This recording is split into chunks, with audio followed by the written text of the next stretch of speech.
Jonah chapter 3 is a very similar beginning as Jonah chapter 1.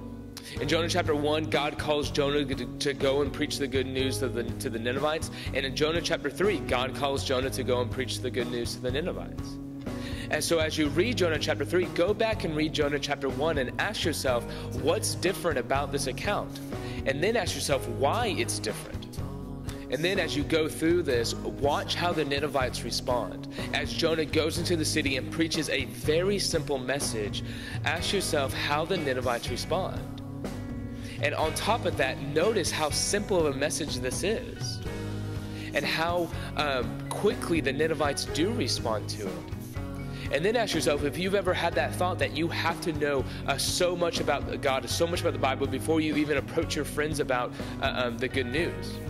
Ask yourself how God uses Jonah in this moment to reach the people of Nineveh, and ask yourself how God can use you to reach your friends.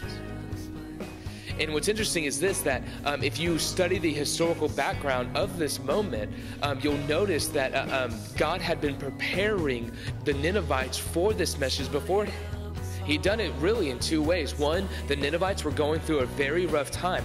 Plagues had hit their city, and God now sent a messenger of hope that said, if you repent, something good will happen to y'all. And so they were very willing to listen to God. And on top of that, the Ninevites worshipped a god of the sea that was actually a great fish. And so with that in mind, ask yourself, who offered the great fish unto Nineveh, and who came out of it?